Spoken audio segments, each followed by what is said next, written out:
On Sunday night, January 11th, 2026, the chairman of the Federal Reserve did something no Fed chair has ever done in the institution's 112-year history.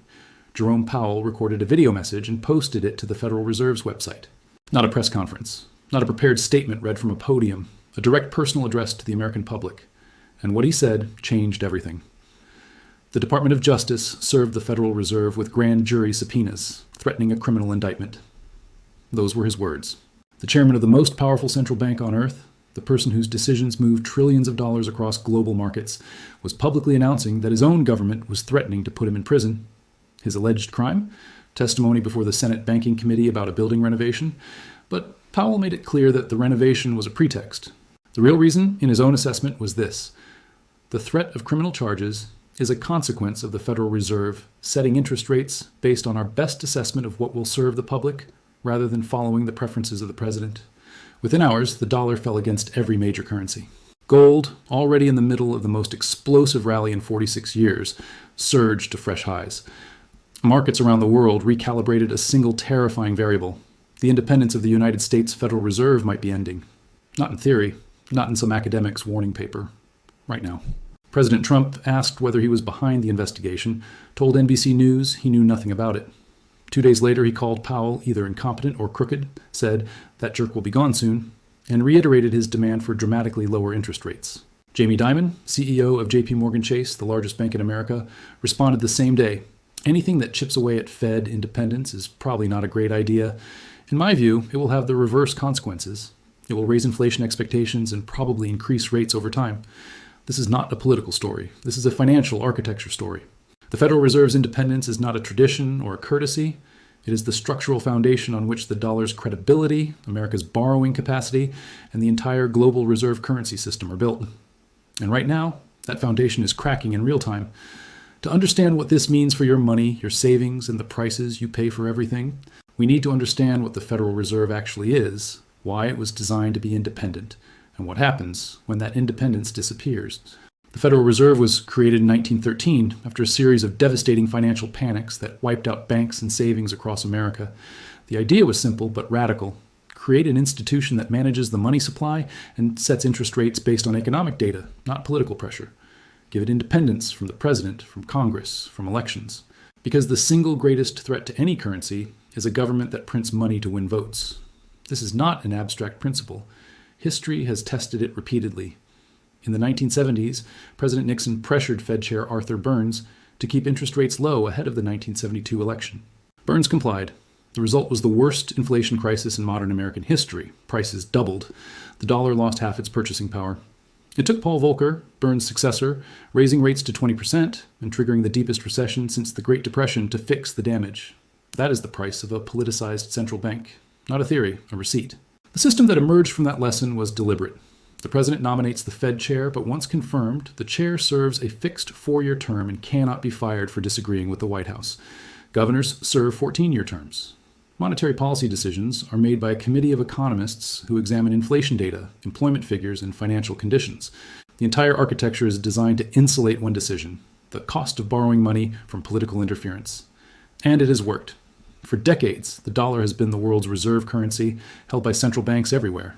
Trusted by investors globally, used to price oil, gold, and virtually every international transaction. That trust is not backed by gold anymore. It has not been since 1971.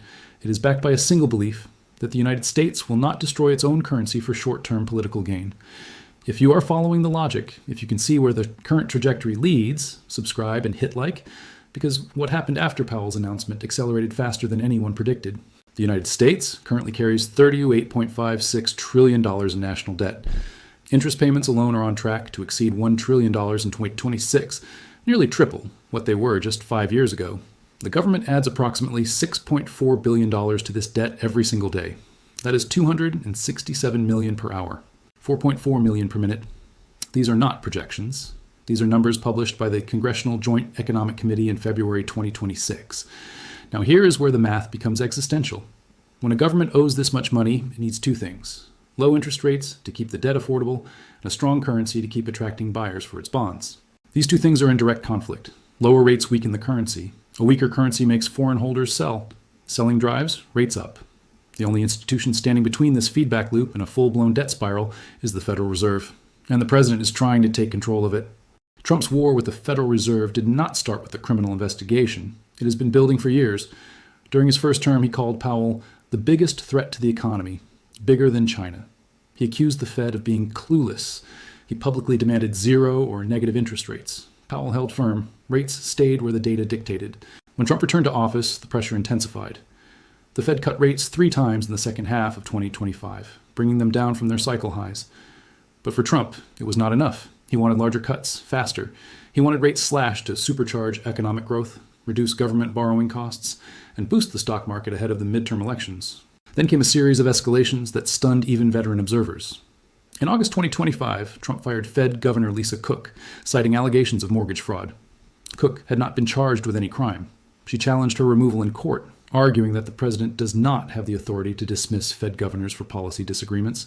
The case reached the Supreme Court, where oral arguments were held in January 2026. The outcome of that case could redefine the boundaries of presidential power over every independent agency in the federal government. While the legal battle over Cook played out, the administration opened a new front. Congressman Anna Paulina Luna referred Powell to the Department of Justice for alleged perjury related to his testimony about the Fed as headquarters renovation, a project that had gone over budget. Bill Polt, Trump's appointee at the Federal Housing Finance Agency, called on Congress to investigate Powell. In July, Trump himself toured the renovation site with Powell in a tense, publicly visible confrontation where both men disputed the cost figures in front of cameras. Then, on January 10, 2026, the grand jury subpoenas arrived.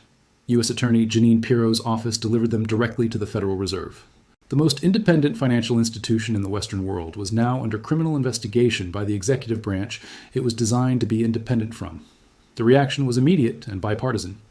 Senator Thom Tillis, a Republican from North Carolina and a member of the Banking Committee, announced he would block every Federal Reserve nomination until the investigation was resolved.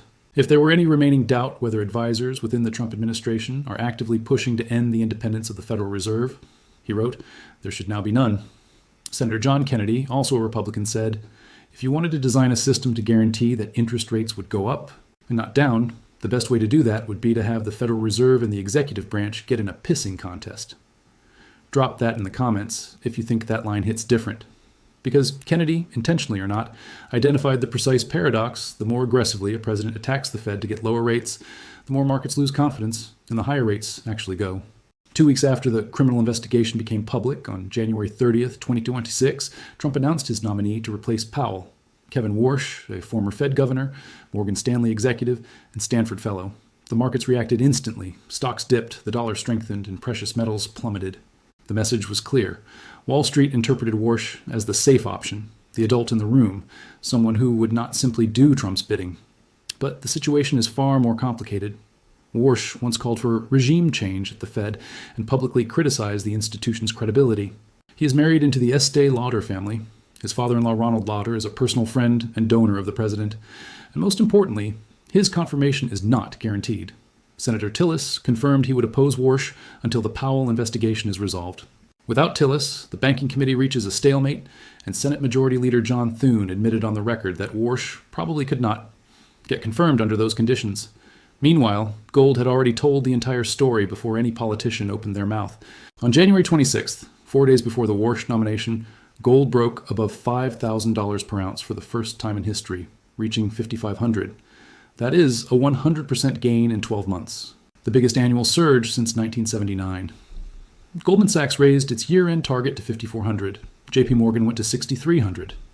Deutsche Bank called $6,000 achievable this year. Silver followed, hitting $113 before pulling back. Central banks were buying at 60 to 80 metric tons per month, more than triple the pre-2022 average. Global gold ETF inflows hit $89 billion in 2025, the largest ever recorded. Physical holdings reached 4,025 tons, an all-time high. This is not speculative fever. This is institutional repositioning. The world's largest financial institutions are making a calculated bet. The era of trusting the dollar as the unchallengeable reserve currency is ending. Not because the dollar will collapse overnight, but because the institutional framework that guaranteed its stability, the independent central bank, the credible monetary policy, the rule of law around financial governance, is being systematically dismantled. Here's the number that should concern every person watching this. Treasury Secretary Scott Bessent warned Trump privately that the DOJ investigation could complicate not just the Fed chair confirmation, but the entire economic agenda. And he was right. Since January 2026, the 10-year Treasury yield has risen, not fallen. The dollar has weakened, not strengthened. Interest payments on the national debt are accelerating toward $1 trillion per year. Every action designed to produce lower rates has produced the opposite result. This is the feedback loop Kennedy described. Attack the Fed, lose credibility, watch rates rise, need more debt to cover the higher rates, need more political pressure to force rates down, lose more credibility, repeat until something breaks. Step back from the headlines and look at the structural reality. There are only 4 ways a government drowning in $38.5 trillion of debt can escape. Option 1, grow your way out. Expand the economy fast enough that tax revenues outpace interest payments. This requires stable conditions, investor confidence, and predictable policy. All 3 are under pressure. Option 2, austerity. Cut spending and raise taxes. Politically impossible in the current environment, and the president's signature legislation, the One Big Beautiful Bill, adds an estimated $2.4 trillion to deficits over the next decade. Option 3, financial repression. Force banks and institutions to buy government bonds at below market rates, essentially transferring the cost to savers and pension funds. This is already being quietly discussed. Option 4, inflation. Allow prices to rise faster than the debt, eroding the real value of what you owe. This is the option that a controlled Federal Reserve would deliver. Cut rates aggressively, expand the money supply, let inflation run hotter than officially acknowledged, and quietly devalue the debt at the expense of every person holding dollars, every retiree on a fixed income, every worker whose wages cannot keep pace. This is why gold just doubled in 12 months. This is why central banks are buying at the fastest pace in 60 years. This is why China added over 350 tons to its reserves since 2019. This is why Poland multiplied its gold holdings 7-fold in 6 years. This is why Germany, Italy, and over 20 other nations are demanding their physical metal back from American vaults. They are not preparing for a conspiracy. They are preparing for option 4. Now bring it back to you. The Federal Reserve's independence is not an abstract governance principle. It is the single mechanism that prevents the government from choosing the path of least resistance, printing its way out of debt, and destroying the purchasing power of your savings in the process. Every historical example, Weimar Germany, 1970s, America, modern Argentina, Turkey, Zimbabwe, follows the same pattern. Government pressures, central bank loses independence, money supply expands, currency collapses, hard assets explode. Gold at 5,500 is not the climax of this story. It is the opening chapter. The market is pricing in a world where the referee has been removed from the game, where the institution that stood between political ambition and monetary destruction has been weakened, investigated, and publicly threatened into submission. Jerome Powell's term expires in May. Kevin Warsh may or may not be confirmed. The Supreme Court ruling on Lisa Cook could redraw the boundaries of executive power over independent agencies for a generation. And $38.5 trillion in debt sits on the books, growing by $6.4 billion every single day, demanding an answer that no politician wants to give honestly. On January 11th, 2026, the chairman of the Federal Reserve looked into a camera and said that the threat of criminal charges was a consequence of the central bank doing its job. That sentence, delivered by the most powerful financial official on the planet, is the single most important thing said about your money in the 21st century. Because once the institution designed to protect your purchasing power admits it is under attack for doing exactly that, the question is no longer whether the system is under pressure. The question is whether you have positioned yourself accordingly.